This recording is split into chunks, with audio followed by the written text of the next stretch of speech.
Bisbee, State of Arizona, to be held on Tuesday, February 18th, 2020 at 7 p.m. at the City Hall Building, 915 South Cloverville Road, Bisbee, Arizona. Ms. Coronado, would you call the roll? Mayor Pro Tem Louis Pollock is excused. Councilmember Joni Giacomino is excused. Councilmember Bill Higgins. Here. Mayor David M. Smith. Here. Councilmember Leslie Johns. Here. Councilmember Joan Hanson. Here. Councilmember Anna Klein is excused. City staff, Teresa Coleman, City Manager, Ashley Coronado, City Clerk, Carrie Bagley, Finance Director, Jesus Haro, Public Works Director, Alberti Chavez, Police Chief, George Castillo, Fire Chief, James Ledbetter, City Attorney. Thank you, ma'am. For a moment of silence, I would like us to please think of and remember the family of Officer David Kellywood of the White Mountain Police Department, who was killed in the line of duty yesterday.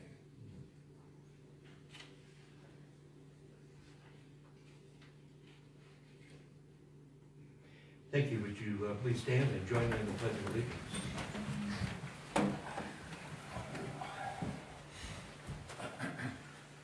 I pledge allegiance to the flag of the United States of America and to the republic for which it stands, one nation under God, indivisible, with liberty and justice for all.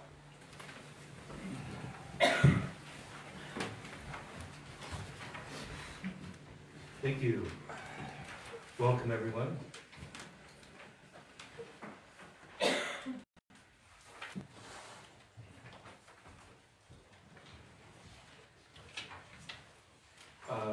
Announcements.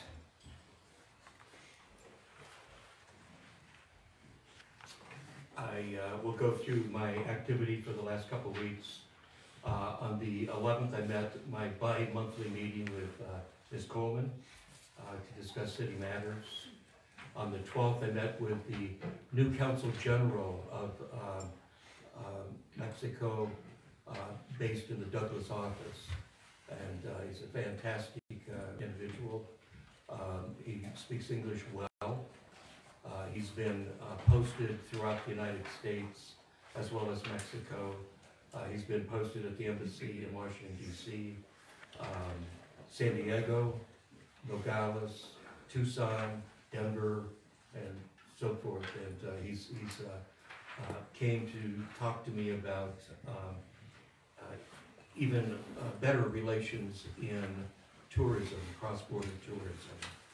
So I'm looking forward. We have a couple things we're actually working on at this particular point to bring back to council in the fairly near future.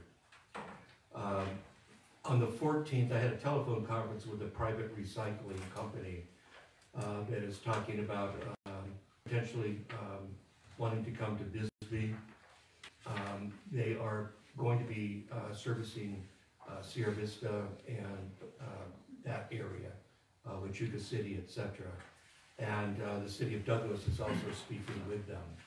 So as soon as I get further information from them, I'll be forwarding that to our city manager so that she can discuss it with them and come back with information for the council as well as our citizens. On the 18th, I had an interview with KOLD TV. They wanted to talk to us in reference to the City Hall and the reasons for an RFP for the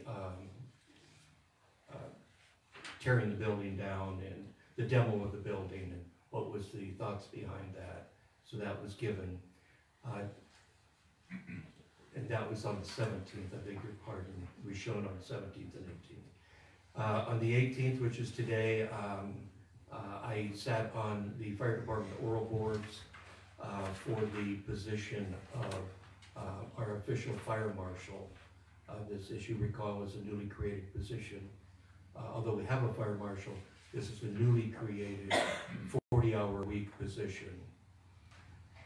And then later, I had a meeting with the Cochise Addiction Recovery Partnership, which is the group that we started having to do with the addiction of opioids.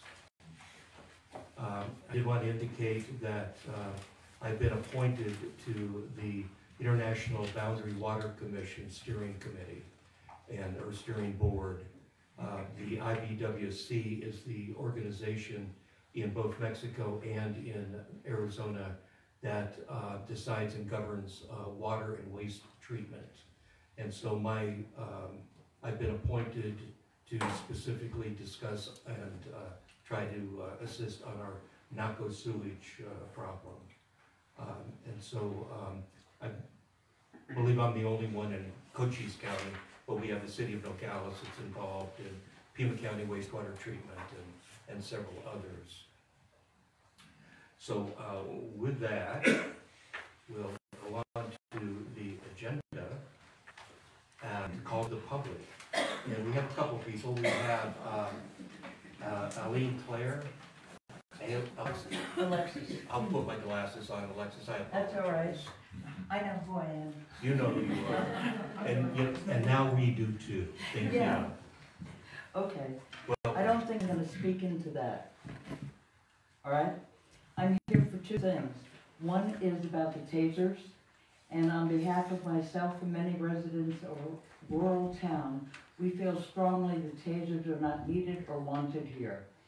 Tasers have been responsible for killing and injuring a lot of people. The $18,000 being asked to supplement this purchase is shocking. This money can certainly be better spent elsewhere. Why don't we see a public demonstration on those wanting tasers? The next concern of mine is about Firewise, as it concerns residents and environment. I personally witnessed more than 50 healthy living trees clear cut from where I have lived for 39 years. This happened under the direction of the president of Firewise, Al Anderson, who dismissed me with his sneering words, "Ah, so you're Alexis, you're nuts." I have happily been told that more sensible removal of dead wood and debris is being done by others in a much better way.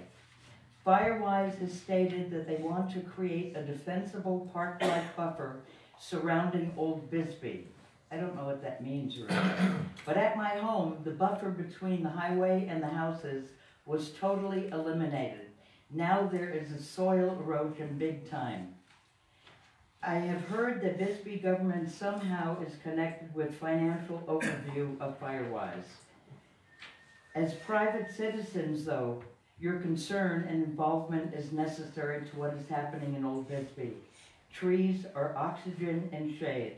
They lessen CO2 and prevent soil erosion and are a vital part of Bisbee's environment. Thank you. Next call to the public would be Fred Miller. Welcome, Mr. Miller. Thank you. Okay. Good to be here. I'm speaking on, I think it's item 7 on the bed tax, out of order. I have another meeting tonight. So I'm glad to see that a bed tax raise was put on the agenda by the city manager. Many business people, in addition to myself, support a raise in the bed tax. Last year, when the targeted bed tax sunsetted and tourism and social media marketing all but stopped, many of us had the worst summer that we had in several years. It was a good lesson for us, I think.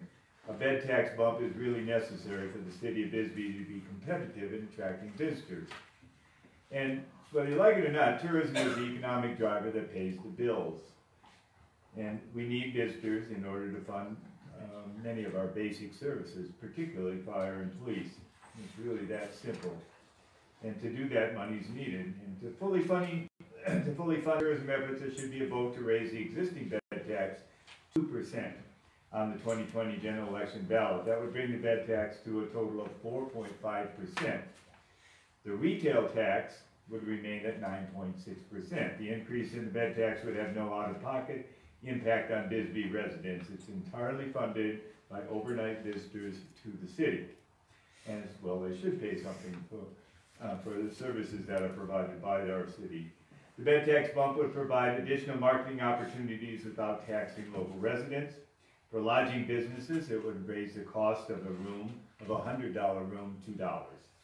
The city should see a doubling of bed tax revenue. I don't have those stats in front of me right now, but I prepared a paper for the IBISB committee last year, and if anybody wants some background on this, I'll be glad to provide it for them. Bisbee would not have the highest rate in the state either. We would find about 1/4 of Arizona cities with a bed tax of 4% or more. There's about 12 cities out of 50. Bisbee would also be the upper 1/5 of Arizona cities that total tax would exceed 14% per overnight visitor. Again, 1 out of 10 cities, 10 cities out of 50.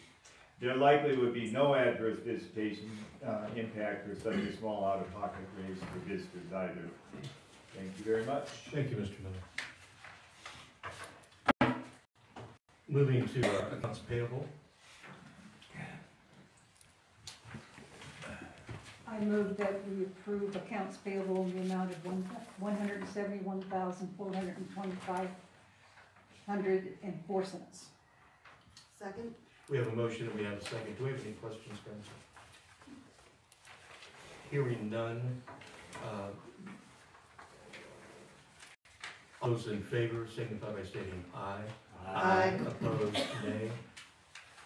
Motion carried unanimously. Item number 2, approval of consent agenda. We have items A through F.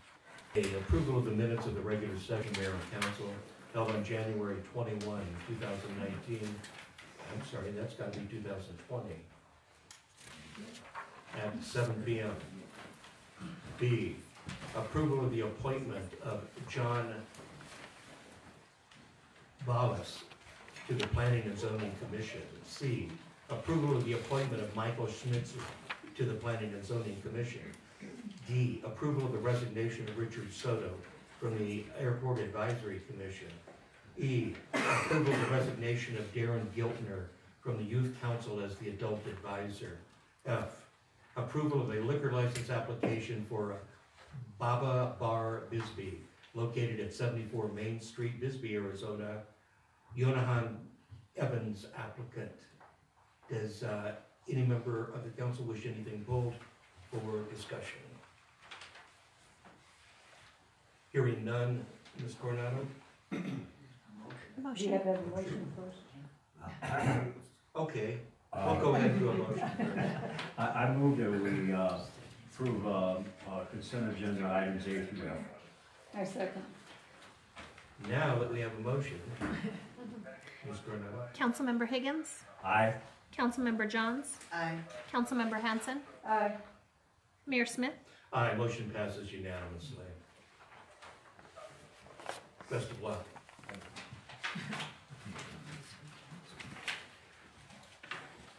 Item number 3. Discussion of possible approval of ordinance O20-01, amending the city code, section 10.1.8, nuisance.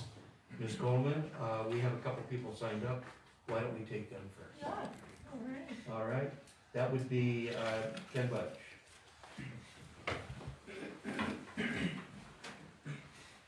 Welcome, Mr. Budge.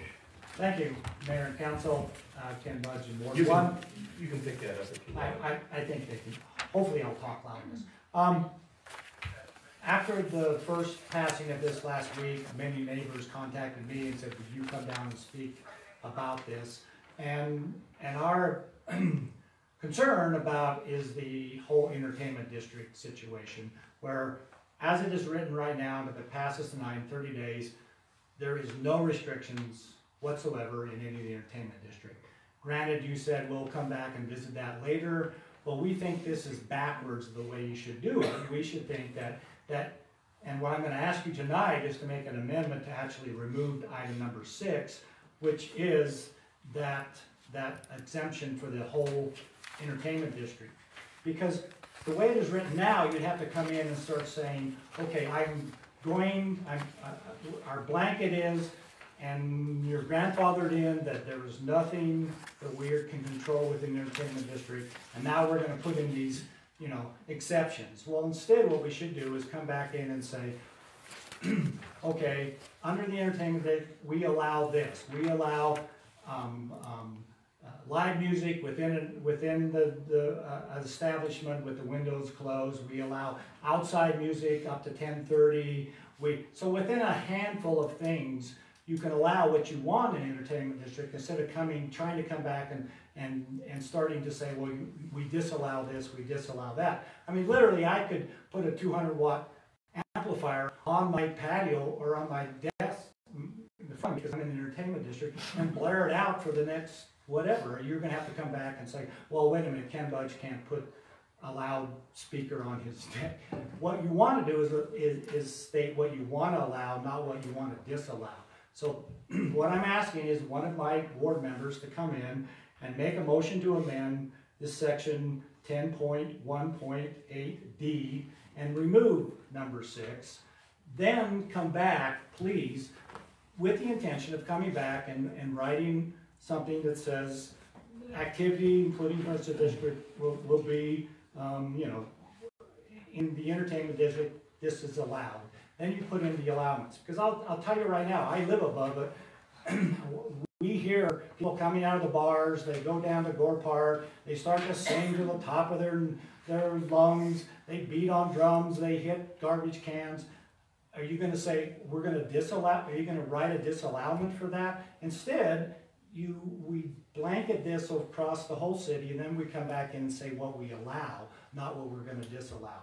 That's what I'm asking, is I'm going to ask both my Ward 1 members to come back in and just amend this, and then I know you'll come back in and put in the things that you want to allow. I don't want to stop commerce. I think that's what we need, but what we want to do is make this sensible, which is let's put in what we allow and not what we disallow. So I just heard it, so thank you very much. Please put in an amendment. Thank you, sir. Thank you. Mr. Harris?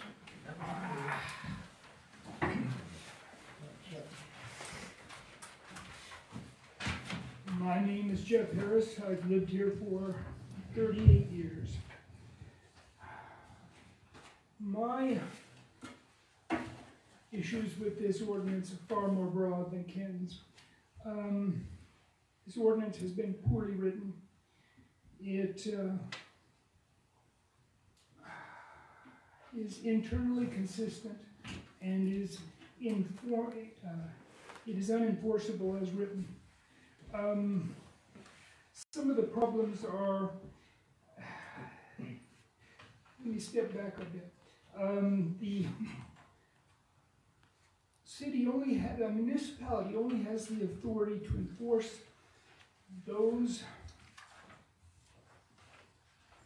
ordinances that are either authorized by statute or by its charter. The city is authorized to regulate public nuisances. It is not authorized to regulate private nuisances. Private nuisances must be pursued as a civil suit by the individuals involved.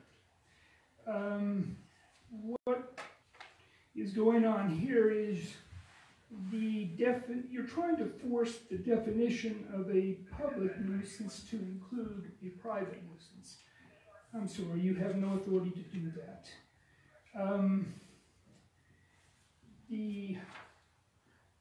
What you're trying to also to do that's improper is to enforce a standard which is in no way unreasonable. One of the necessary elements of a private nuisance is that it, not only that it affects a large portion of the community, not just an individual, but that it creates the nuisance that it creates is unreasonable under the circumstances. The standard that you're using is in no way unreasonable. A noise under this standard that's proposed cannot be audible from the property line. I'm sorry, almost everything that occurs is audible from the property line. There's nothing in any way unreasonable about this. This ordinance needs to go away. Thank you. Thank you, Mr. Harris. Ms. Coleman and Mr. Ledbetter. Well, I would say that we do want to address the entertainment district. It would not necessarily be addressed within this ordinance itself, and it would be reasonable, I think, to remove number 6 at this point, and then, as Mr. Budge suggests, go back and define those activities which are allowed in the entertainment district.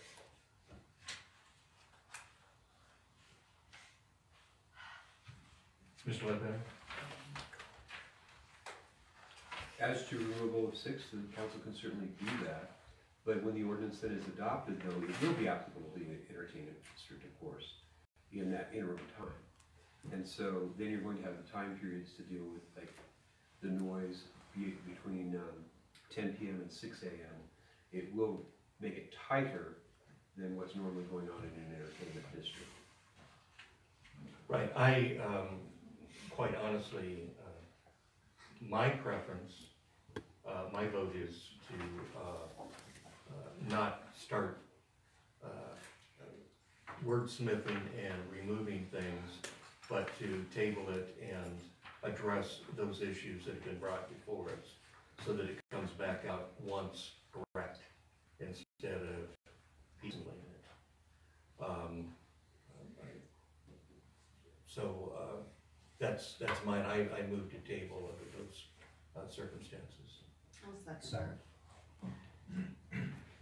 Those in favor of tabling for rewrite signify by stating aye. Aye. Opposed, nay.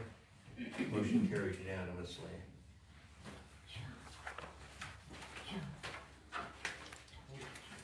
Item number 4.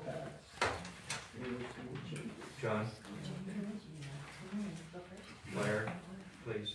Oh, I'm sorry. Thank you. Item number 4. We have 3 people signed up. Is this something you want to speak beforehand? Afterwards, please. After the presentation. Welcome. Please introduce yourself, please. Thank you, ma'am. Welcome. Hi, thank you so much for having me and for taking the time to hear the presentation, Mayor and Council. My name is Jamie Trevelyan. Do I have to state my address? Is that part of this? No. Okay. And if Do you live in Bisbee?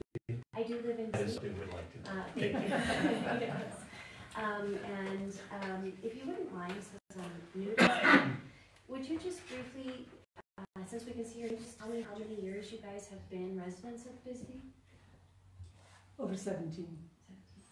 25. 15.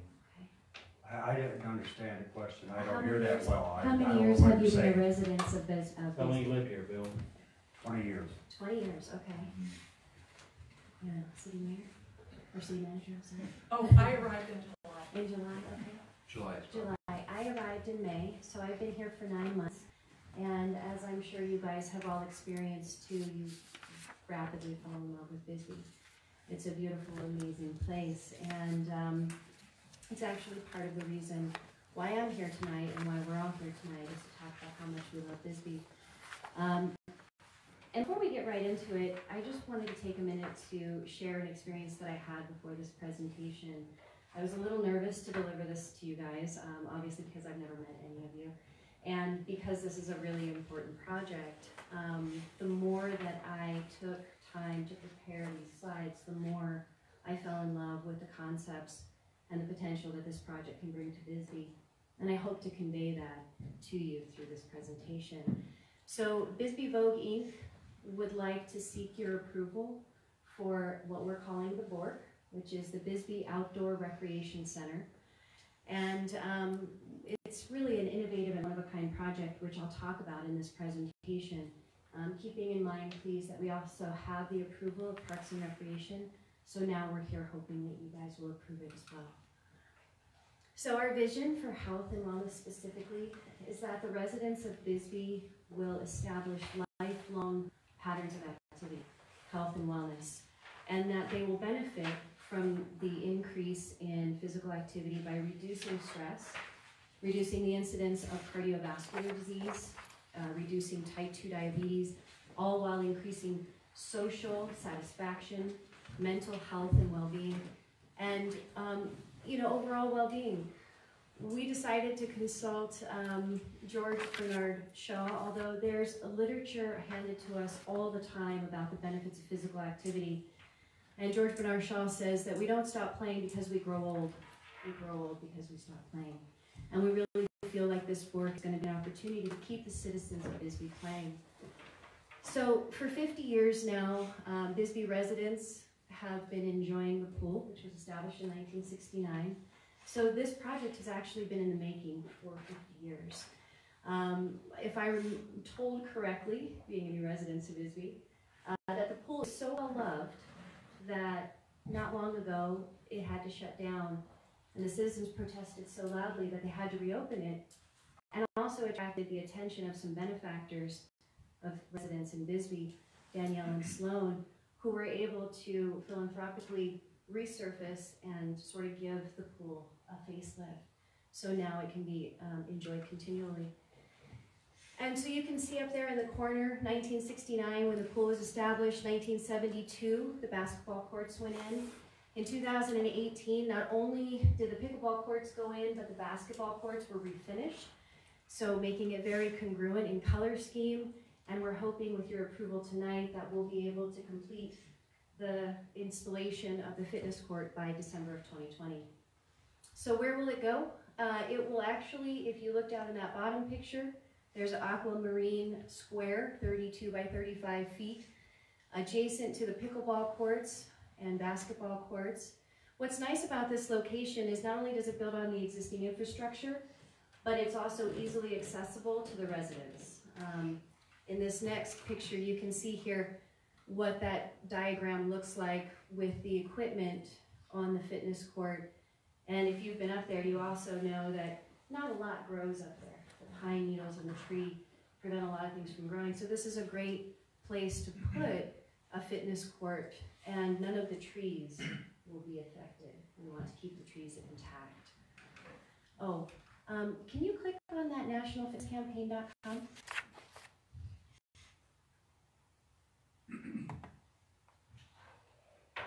This will just take about 90 seconds. Appreciate your patience. Is it not going to the link? It's not. No. It's just spin. Oh, there we go. Maybe. Okay. Maybe. I don't know that it's gonna. No? Okay. Just move on. You guys can get an idea. What I was going to share with you in the video is who the National Fitness Campaign is. They started in 1972. They have established over 150 already in place fitness courts throughout the United States, and by the end of 2020, hope to have 250 in 40 states across the United States. So this fitness court here in the bottom corner actually completes an outdoor recreation center, because with this fitness center, it gives everybody an opportunity to do something. Not just pickleball players, not just basketball players, not just pool swimmers, and now we have an opportunity to incorporate all sorts of activities while you wait for the pickleball court, while you wait for the basketball court, or just going up there to get your physical activity. This is what that looks like with folks on the equipment, some of the exercises they can do. In just 7 minutes, they can do 7 workouts. That is a full body workout.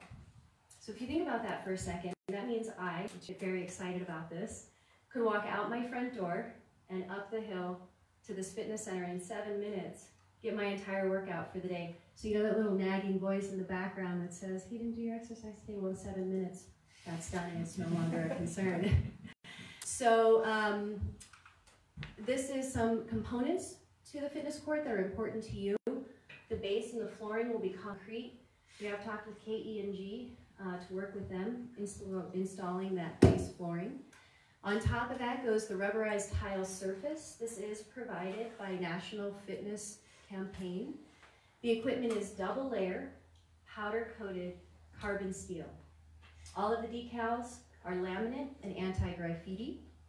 There's over 30 pieces of bodyweight equipment, which means that if you look at the structure of the equipment, people have to use their body weight in order to get the benefits out of this. That's great news, because it's a lot less likely for people to hurt themselves.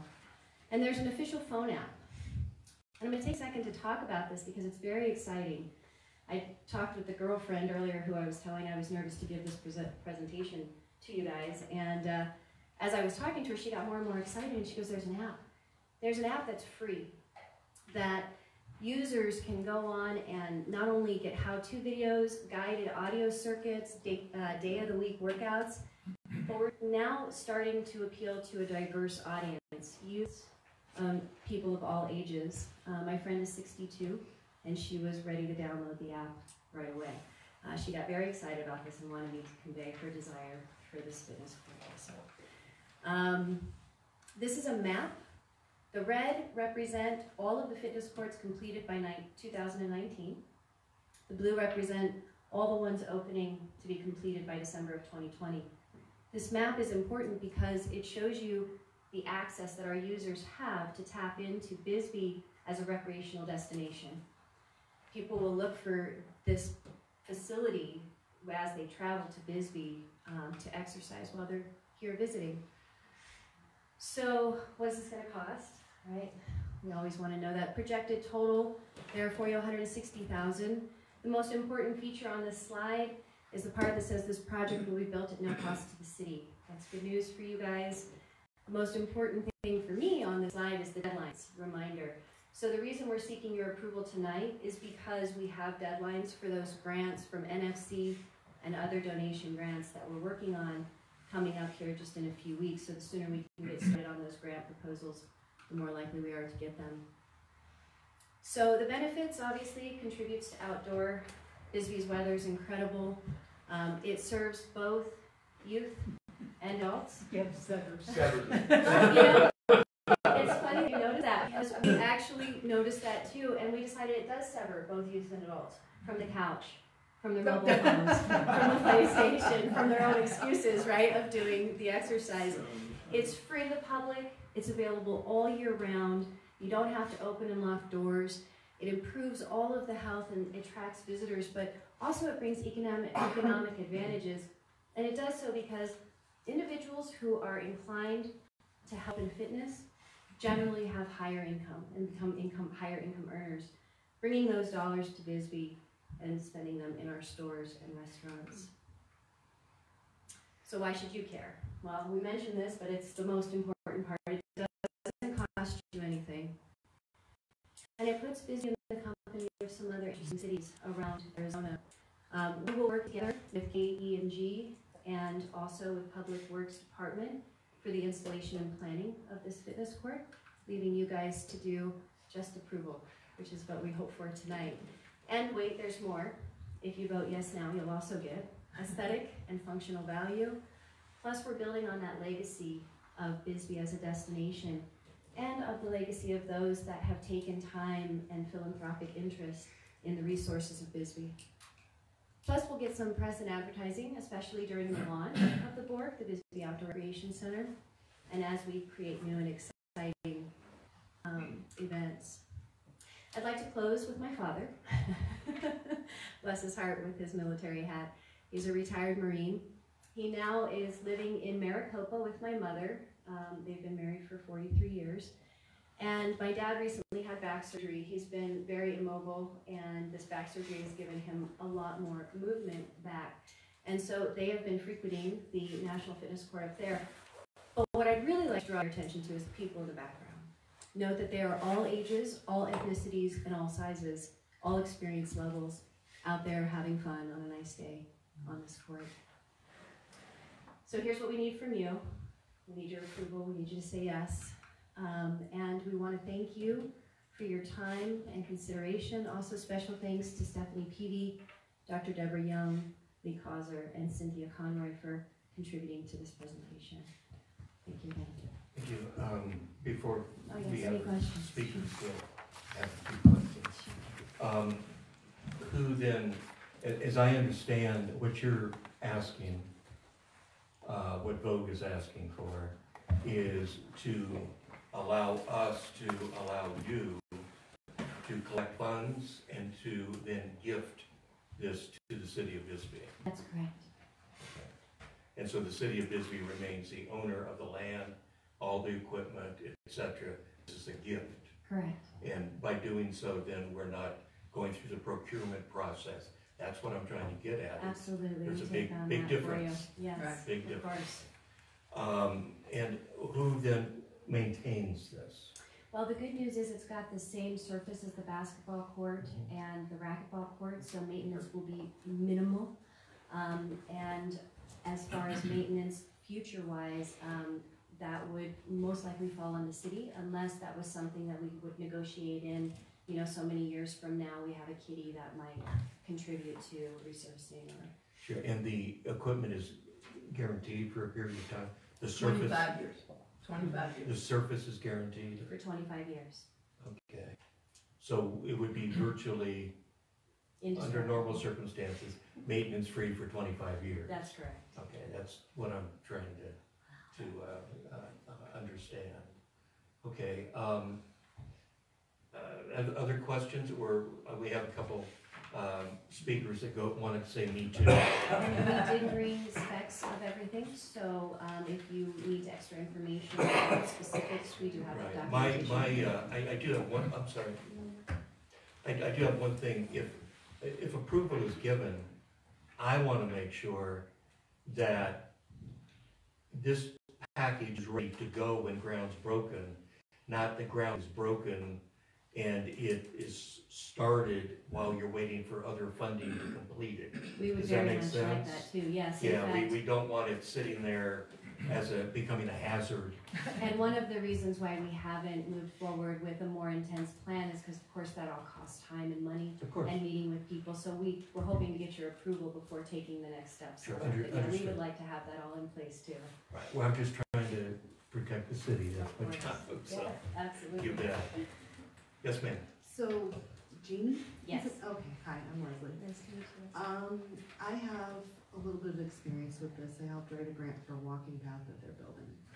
And a huge part of that was surveying the community. It was talking to the neighbors who this was going to affect, who construction was going to affect. It was surveying the community to see who would actually use our walking path. Has any of that taken place in the grants that you've written? Yes, in fact, Cynthia has some letters to read, and we have been continuing to seek out opinions and approval and Do you have any data ideas. to that effect, like 80% of our respondents said yes, or something like that? Actually, everybody we've talked to has said yes. Okay, do you have not numbers? 100%, but no, we can start collecting that data for you. Okay. I think it's really We- I know everybody I've talked to is very excited about it, and I've talked to probably 20 people, but that's a guess.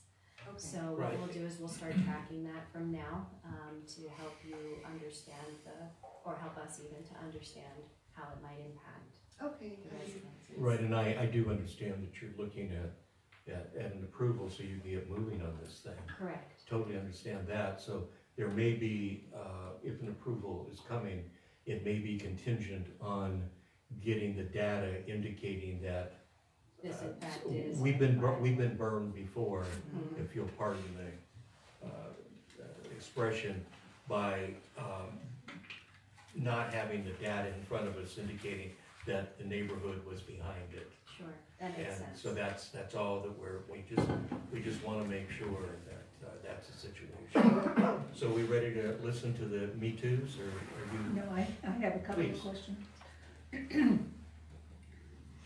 The first of all, I am assuming that the city's gonna have the liability for this. It's a park, Higgins Yeah. Park. Higgins Park, correct. Okay, the material, and thank you for telling me what the material was, because that was a question I had. On the back, what is that material? Is that steel also? It is steel, and those are what we call toe holds, so that different body weight effects can be had with the bars. When you're pulling up, you can have your feet out. You can be reversed on the I'm more concerned on the backside. backside. That's gonna be towards the basketball court. That's all steel also? It's a flat surface, yeah, it doesn't Yeah. present any danger, and it will be at least 6 feet from the basketball court. Oh. It's not gonna be right up next to it. It's Well, gonna be no, right I up next to the understand that, pickleball but court. I thought I heard 4 to 5 feet the last time. Well, it's pretty And nice. that was At least 6 feet, I mean, it's, if you And I'm look at how far the pickleball court is from the basketball Do you court, wanna see the it's pretty diagram much that again, same, so we you could know go back to that. Well, that. No, picture- I've seen the visual. Let's try to keep a little more order. Right. But I'm just concerned that it's not close enough, or that it's not close to the basketball No, it's court, really not. and that somebody runs into it. Right, because I had KENG up there, and they were doing the preliminary measurements. Just because we, wanted to make sure we could tell you as much as was possible, including I have a letter from them. It'll be set back, and of course, the pickleball court that it'll be right up next to, there's a fence there. Right. And pickleball players are just as likely to run into the fence, or could run into it, upon occasion. The basketball players are really, the majority of their play is got a 10-foot buffer actually on the court, and then the unpaved part. So they pretty much put their brakes on, and the ball will be the only thing that'll ever hit this. Really. Unless I totally stop. Are you finished? That's all I have. All right, Ms. Conroy, as long as you're standing there. Yeah, I'll go next. So thank you so much for your attention. Basically, I'm just going to read a couple of letters. This is from Bonnie Williams, Dragoon Mountain Retreat, who worked for years for Seago, and I'm sure all of you are really familiar with Bonnie. Since Maria and I are out of town, she sent me this. Maria and I have had a chance to look over the plans for the City Council presentation regarding the outdoor rec center in Higgins Park, and are quite impressed and supportive of the idea. As seniors who live within walking distance, we would appreciate the improvements. We hope council will be as excited as we are. And of course, her business does bring people from out of town, because one of the things we talked about with Stephanie and everybody else is there's 5,000, let's just say, people who live in Bisbee. But being the county seat, and being, though everyone thinks tourism's the everything, there are 100,000 approximate tourists, okay? So the fact that this can serve what we really see it more as, what outdoor recreation centers, of which we'll be one of the first to put all these pieces together, means we get the same thing, the same bang that Bisbee 1000 got when it introduced stairs as like a little gym in the town. You get a lot of people taking pictures and putting it into the whole national social media thing that's out there. To eventually, in my humble opinion, get people moving here, just like they move now, to rec centers in towns like, the YMCA has 7 rec centers in Tucson. There's the city of Tucson has about 8 of its own rec centers. So rec centers are a huge thing. So what the city of Bisbee will be able to say is that we have one, and that it's outdoor just makes it special. And so that's kind of my take on it. So then the other fellow here is Thomas Appleton. He lives at 5B Manzanita Street in San Jose neighborhood. While I only recently settled in Bisbee, I have family ties to the community that go back to the 1950s and 60s, when my grandfather, Ben Burt Hansen, worked at the ore separators for the mine. I want to voice my support for the construction of a fitness court at Higgins Park. I feel that this would make a wonderful addition to the fitness infrastructure for Bisbee, and would complement the rich cultural and historical activities we find in Old Bisbee. Starting with the swimming pool, which first opened the year my grandfather retired from his job at the mine, and now hopefully with the fitness court, Higgins Park gives residents and visitors fitness opportunities at the same time as being close to the shops, food, drink, art, and music we all enjoy here in Old Bisbee. So that's a new San Jose resident who's really excited, but has all these roots here. And that's why people come. They come for roots. They come for socializing, and Jamie in her presentation, one of the things, and she forgot to tell you, she's here at Cochise College in the Student Nursing Association. You didn't tell them? I didn't, I forgot. She forgot to tell you, she's gonna be one of our future nurses. She's the face of the future of Bisbee, and in my opinion. And then the other one's from KENG, Larry Saunders, who I know the mayor is very familiar with. He just basically says, oh my God, I have to put my glasses. He says, tiny print. KENG Construction Incorporated is excited about this national fitness project, as we feel is a win-win for both the residents of Bisbee and those who come to Bisbee during events such as the Bisbee 1000. To have outdoor recreation fitness... We're over your time. Oh, sorry. Outdoor recreation fitness center. Well, I think we got the idea. Well, he says that they'll do all the, I just want you to know, they'll not only put in the concrete thing that goes on land that's already scraped, so the prep is very tiny, tiny, tiny. But they'll put in all the parts and pieces. It's all in KE&G, not Public Works, because that was a question before that John Hanson had. Don't talk yourself out of the deal.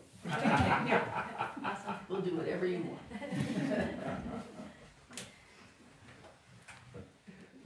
Jay, is it, Trillian? Oh, that was me, Jamie Trillian. I put myself on there, you'll have to forgive me. I didn't know if you wanted to come back to the apple. I was taking her time. I see.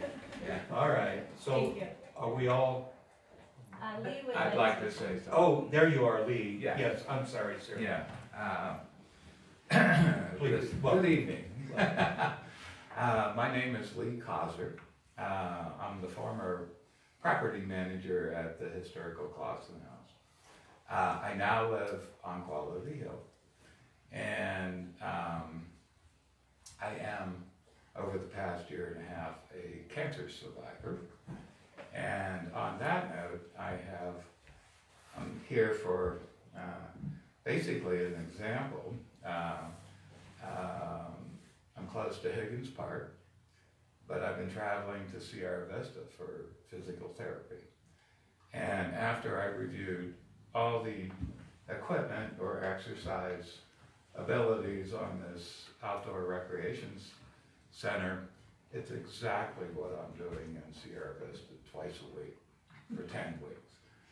I would love to walk up Quality Hill to Higgins Park and be outside and heal. So I do expect a recovery. It's my leg that's been affected with chemo and so forth. So I just wanted to express, I've been here almost 4 years now, and I'm here to stay. And I would love to see this recreation center come into being. Now, it's not just me. I have a lot of friends in town who go to aerobics and who go to gyms and so forth. And I know they would use this exercise court. Again, it's exactly what I'm doing in Sierra Vista right now. That costs money. So that's basically what I have to say. Thank you, sir. All right. Thank you. And best of luck to you. Mm-hmm. Mayor, I have one more question. Yes, ma'am. To get up to Higgins Park, you're going through all these streets and everything. It sounds like most people are going to be walking that are in Old Bisbee, but I'm sure there are going to be people from from the other two wards that will utilize it. Is this going to, what kind of a traffic pattern are we going to have up there? I'm concerned that we're going to have a lot of traffic in a neighborhood where it's very easy to get lost. I mean, I've done it 3 or 4 times, and I'm not sure every person because I have a sense of direction. But I'm concerned about the traffic and I'm concerned about the parking up there. Those are good concerns. They are good concerns, and really, we envision this more as, like you mentioned in the beginning, most of the users will be walking or will already be using the pickleball court, the basketball court, or the pool. So they are residents, they are local, and that traffic should not increase tremendously, if at all. And if it does, it would be initially. And it would be, even for the tourists, would be hopefully walking from the hotel because it is close to everything. It's located so centrally that it makes walking the better choice. But we also have talked to David Russell, who does shuttling, and he already, as part of his course, in a sense, goes up there sometimes. So there's the shuttling that's become a new service, really, to people. There's also the fact that so many people, visitors and residents, don't know that we have the 3 things we already have. So though that it will probably increase traffic, if you look at anything in Bisbee, from the entertainment district to where this court is, on the other side of the pool, now deserted, because I guess back in the 30s, 40s, and 50s, well, let's say not the 70s and 80s, I don't know when there was enough traffic that they had that big parking lot on the other side of the pool. But I believe Mr. Budge surveyed it there, and we have it on our map for the bid 1000. We have that parking lot, and there have been 50 cars that park there. Now that's just another street, but those houses, I literally know everybody who lives immediately on both of those impacted streets. One of them who was Parks and Rec and didn't object. And the reason is that the parking, yeah, the parking will take care of itself just like it does. And if there's ever a big event, which there might be, then permitting and all kinds of things can be dealt with for parking. Thank you, And I Ms. just don't Conrad. think it'll be that busy at first. Thank you, Ms. Conrad. And then we'll take care of it. Okay. I'm sorry. Yes, ma'am. So I have one more thing I'd like to bring up. What's the highest piece of equipment that you have on the cement pad? Good question. That is a good question, and I probably have it on the specs in this document here.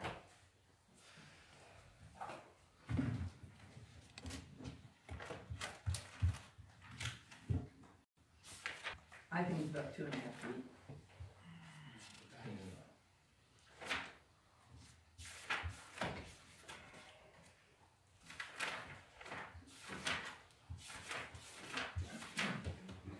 Sorry for the delay. Oh, it's no There's problem. quite a bit of specs. So it looks like the tallest one is at the 6 foot mark. Now, that doesn't include the hang bars. Okay, well, I'm just thinking the highest thing that a preschooler could climb onto. Right, so here is an example of a person standing next to it, so no higher than an average 6 foot person. Okay, and the highest thing stepped like this. Yeah, these are definitely not even that high because this is at the 6 foot mark and you can see how much shorter these are than that.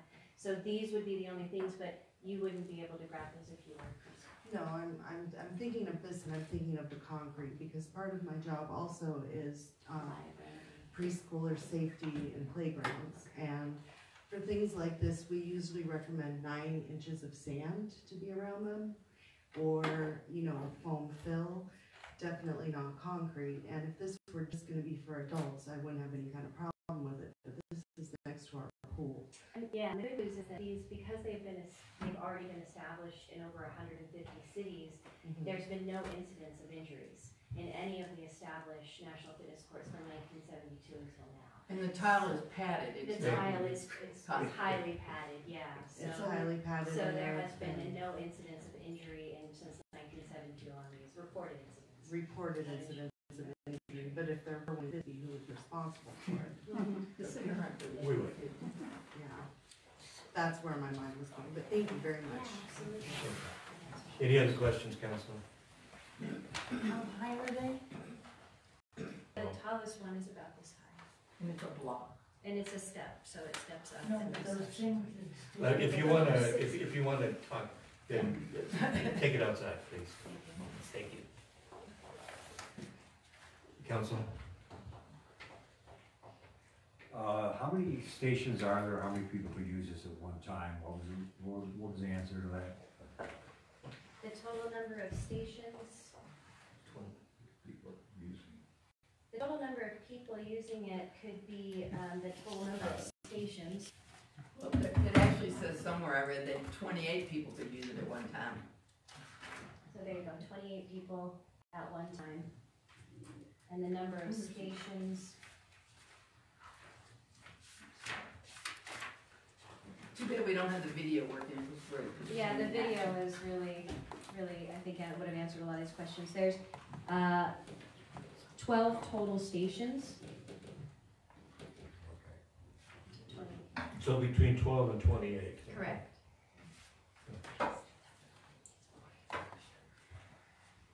Any other questions? No questions. Do we have any motions?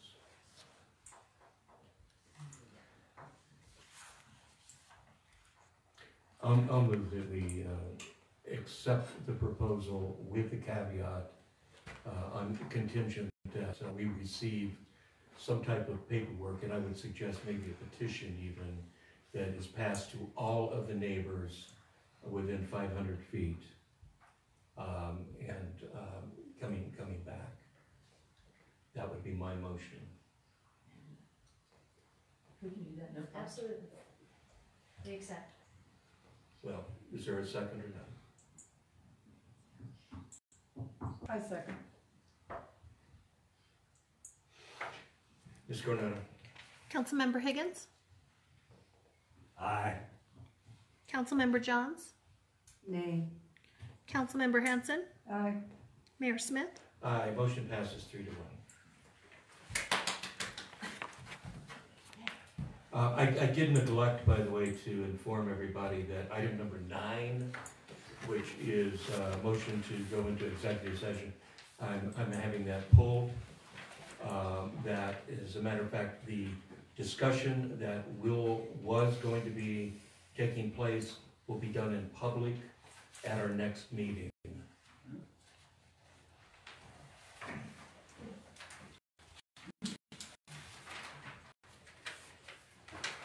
Mr. Mayor, if I could, Yes, please. the state supplied data that the council was looking for literally today. And so we'll be in a position for preparing and assessing what costs there are to the council for legal services based upon the information that came from the state of Arizona today. Thank you, sir. I appreciate the clarification.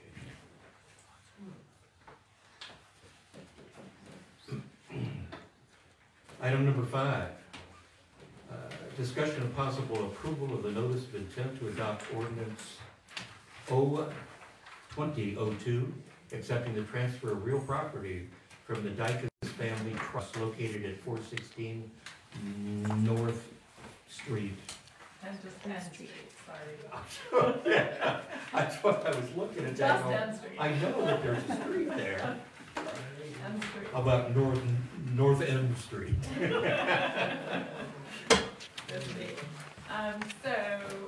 Last year when we were first having conversations about affordable housing initiatives, the council approved a resolution that included identifying or investigating properties other than the 8 acres near Safeway as locations for potential projects.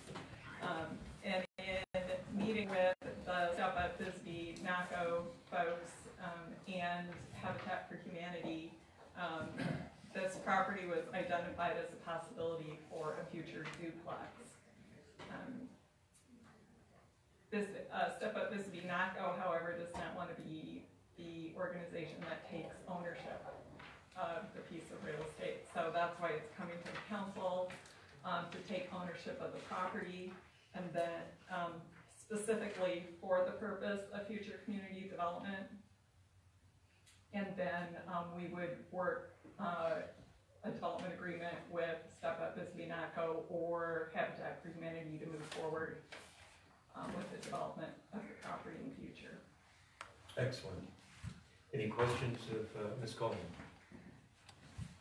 I have one question.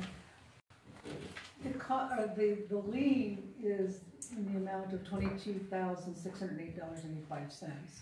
And then our acquisition is going to be approximately a little over $1,500 because of the past taxes. So I'm assuming that the fiscal impact of $29,000 is the cost of demolition? No, that includes $5,000 for demolition. So it would be the sewer liens, the taxes. Right, that's what I'm saying. Yes, The plus big- $5,000 Okay. for demolition, yes. Or a different way to look at it is we would not be getting the lien satisfied anyway. Yeah, So that's true, that's we're true. We're not losing.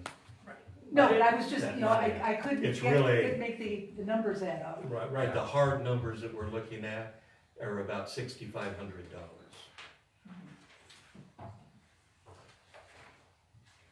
That would be the taxes and the demo. Right, okay. Okay? Any other questions? Do we have a motion?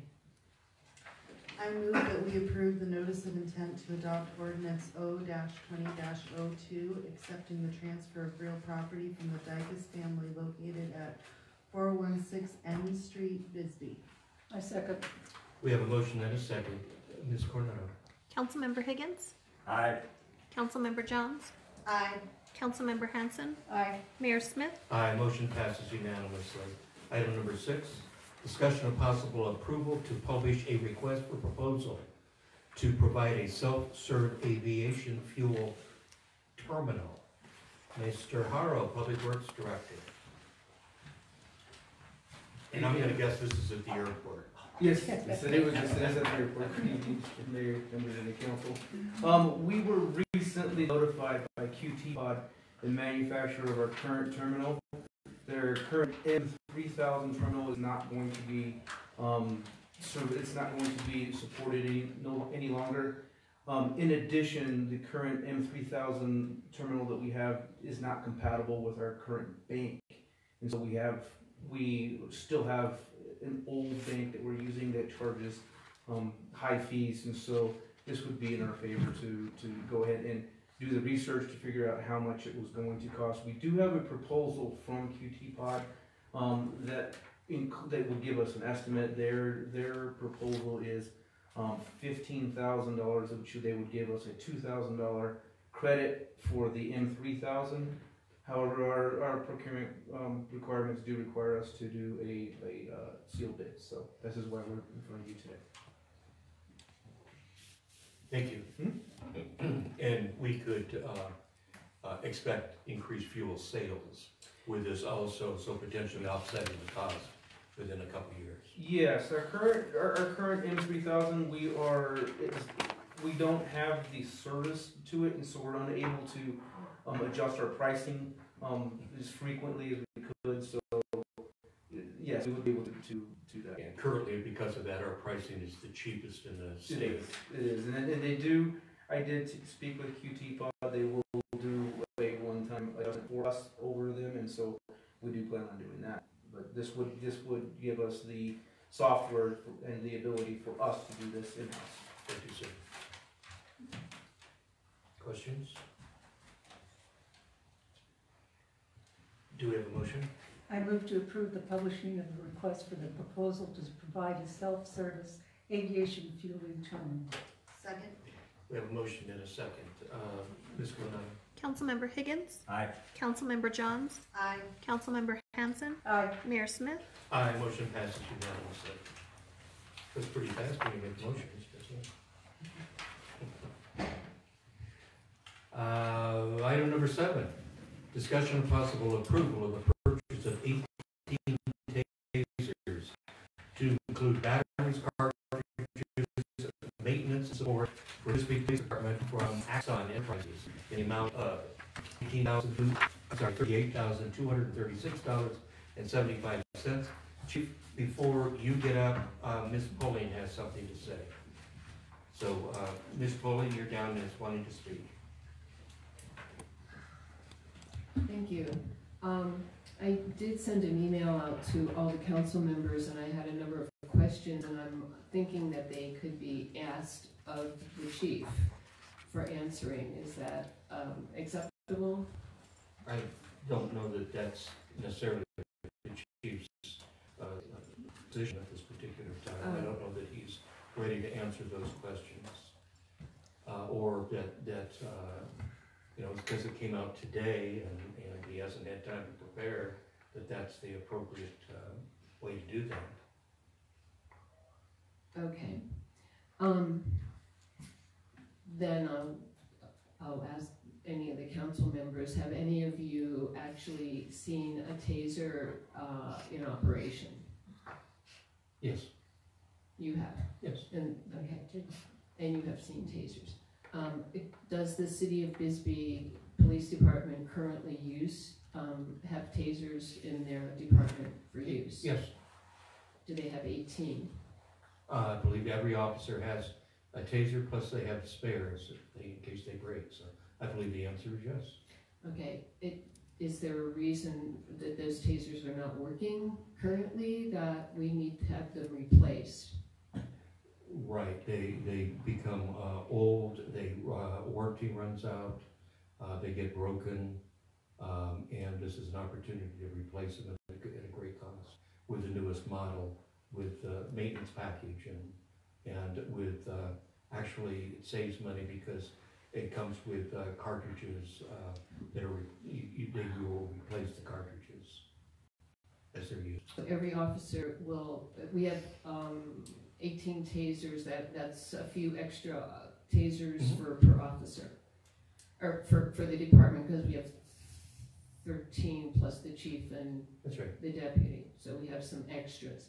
Is it possible that these tasers could be purchased without buying 18 of them and not impacting the city for the difference in the cost? Is that a possibility, that the $20,000 grant that is from the 100 Club for the purchase of these tasers could be used to purchase that number of tasers and then not impact the city at all for upgrading the tasers? Well, I It's a- don't know, your question is could, of course, Okay, but that's all. that would. That's all. That's is it all. possible? Sure. Okay. I do have a statement from Alice Hamers that she has asked that this be read, and so her statement is: "This is an endless saga. It is no secret that police departments all over the U.S. and the world are being militarized."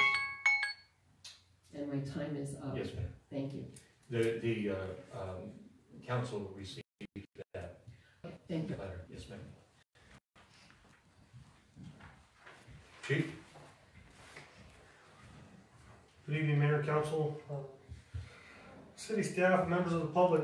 As was described earlier, well, several months ago, Ms. Stephanie Peavy and Ms. Danielle put in a grant for us to the 100 Club.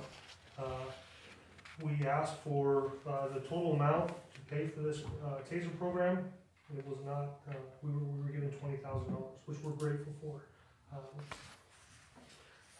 I reached out to Axon, who is the manufacturer of the taser product, the only one that I'm aware of. And the quote that they gave us, you see attached. I did budget this year, my budget to pay for this. I'm very grateful that the 100 Club offered to cover $20,000. That affords us smarter opportunities. The current tasers that we have are second and third hand. The original tasers that we bought, I can't even remember how many years ago. I want to say close to 15 years ago, the city invested in tasers, and we've been carrying them ever since. Every police officer is issued a taser. Prior to being issued, every officer has to be trained appropriately, which includes getting tased in that process as well. We all use it. We all go through that training and must be trained in order to carry it. These are tools that we use, much like the other tools on our belt, in various situations. We had one deployed just a few nights ago. I don't have the exact details of that. More importantly, a few months ago, we had an officer who, in an attempt to effect an arrest of a subject who did not want to comply, got into a scuffle, and the taser that he has now issued to him failed, didn't work. And that is a very dangerous situation that worries me, causes sleepless nights, and it worries my officers, because that's something that they grow to rely upon as a less lethal option. Taser is a great tool, and in a lot of cases, just the mere presence of the taser with a combative individual sometimes can bring them into compliance just by seeing that and not wanting to feel the effects of the taser. It can bring them into compliance, and we've seen that countless times. Many times the taser has been used. I fear to think what would have been the outcome had the taser not been available in many cases. I myself have had to deploy it. It works quite well. And again, I know what it feels like because I've been through the training. The tasers we have now were issued to us or were gifted to us through the 1033 program, the surplus program. They were military police tasers that they no longer needed. Because ours were completely non-functioning, we were able to pick theirs up surplus, and those are functioning at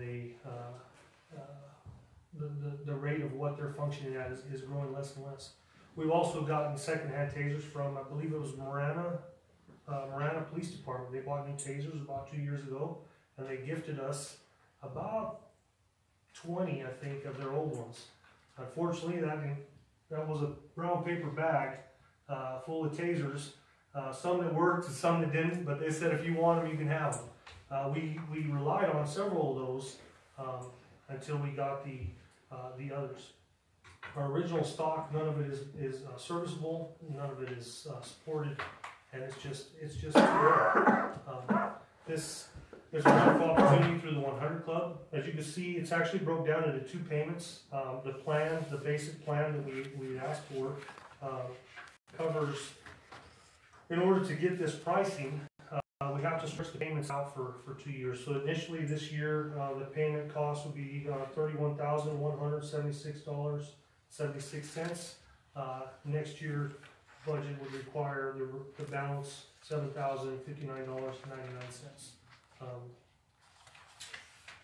I opted not to go with the Taser Unlimited plan, as we talked about before, because I started looking at the price. It's approximately an extra $8,000 to get the Unlimited plan, which would provide us with the unlimited cartridges, the unlimited training cartridges, and the unlimited batteries.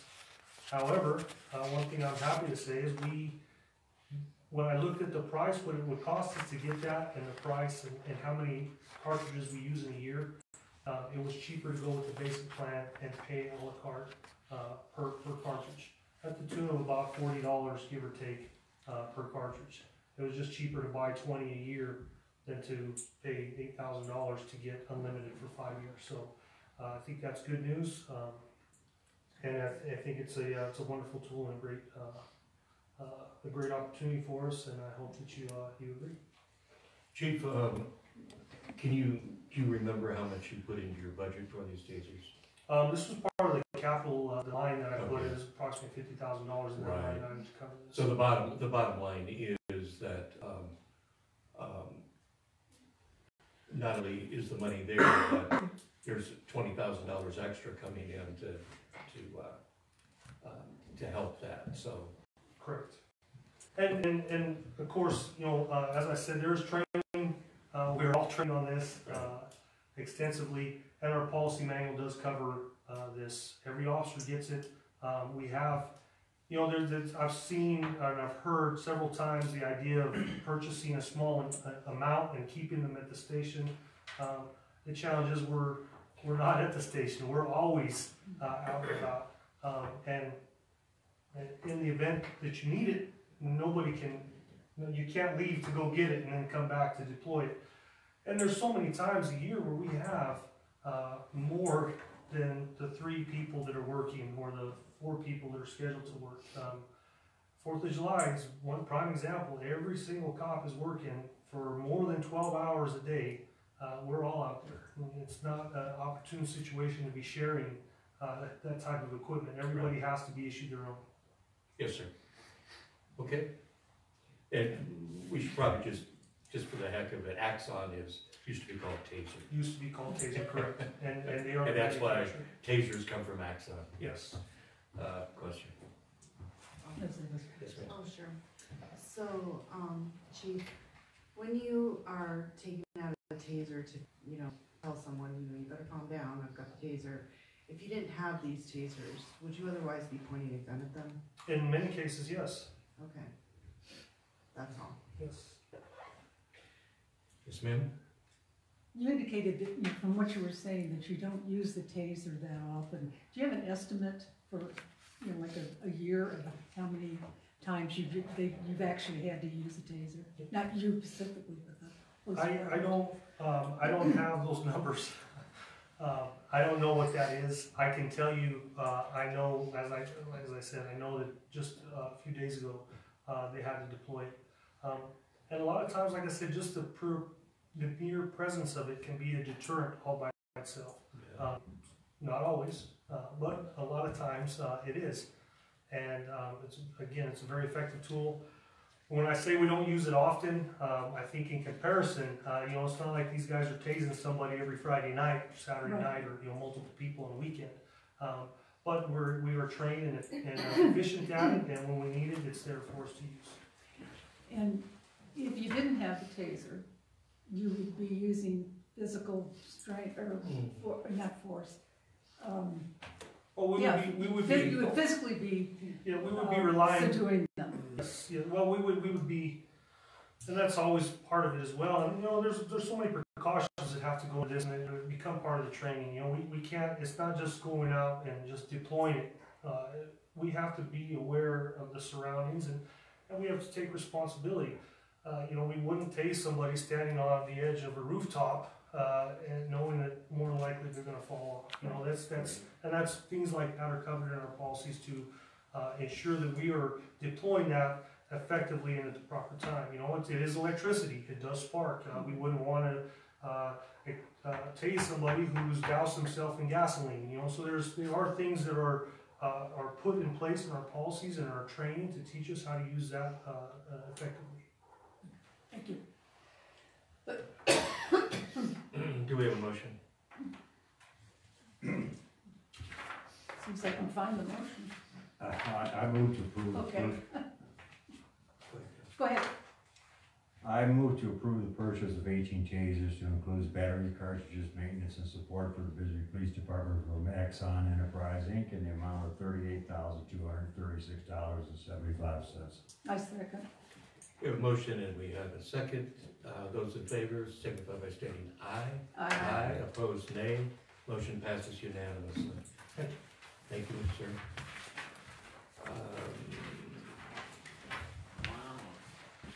That's shocking. Next item. I said that's shocking. No private activity?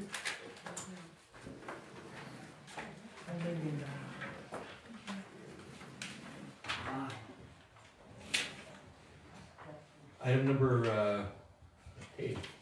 Discussion of possible direction to staff regarding a possible increase to transient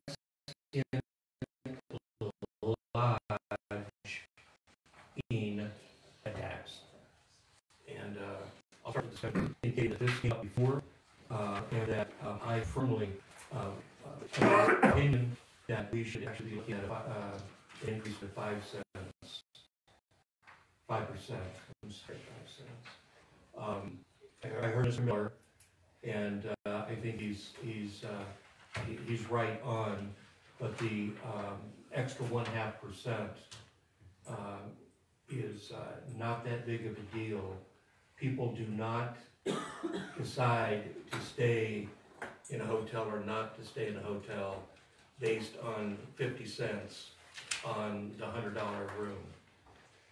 I travel a lot, and I am used to, I do not look to see what the transient room tax is when I check in. I doubt if any of us do. I am used to paying transient room tax, actually in some places in double figures. And of course, that goes without saying that the new tax they sneak in on is called a resort tax. But that's a whole different ballgame. So, opening this for discussion, but number one, I definitely think that this is something that staff needs to go forward on. And my recommendation is that we go ahead and we raise it to 2.5% to make the 5% total. Ms. Jones? I agree with you. I think that we should go ahead and bump it up to 5%, and I think if we're gonna capitalize on tourism, this is one of the best ways we have. Right, and I do know that, I will say, when Mr. Miller was talking and he talked about money for the police department and fire department, we need to understand this tax goes towards tourism. It doesn't go towards our general fund. These are tourism dollars. So, Ms. Hanson. I agree. Mr. Higgins? Yes, absolutely. So is direction to staff to please prepare the necessary documents at a 5% level to bring back. And of course, this will be voted on in November. Okay. Thank you. And as I indicated, number 9 is pulled. And we have city manager's report. Thank you. So I've been working with the Bisbee Mining Museum on a proposal to locate the visitor center at the information office there. We had a meeting with Jen Lauria to talk about the role of the visitor center, how to budget accordingly. So I'm just asking that you let me know if you have individual concerns regarding that, and I can prepare the application and the agreement with the mining museum accordingly. Reach out to me anytime. And then we will also have the census timeline in your March meeting packet, so that you and the public will all be aware of how the census will be taking place this year. Right. I will indicate, in reference to the census that I received as mayor, I received a document showing the outline of our city limits that I had to, as mayor, say, yes, this is true. I want to let everybody know it went in timely. It is in. And I even got a little thing back saying thank you. It is in. So we're holding up our end. Thank you, ma'am. Welcome. Council comments, Ms. Hanson. Thank you, Mayor. We finally had our first meeting of the youth council, and it went very well. I had a few problems trying to talk, but aside from that, the kids are just really, really eager to get started, and it's a very young council. I want to say that I'm looking forward to the next meeting, which is March 6th, correct? Friday, that's Friday, that's correct. Yes. Because I forgot to put it down.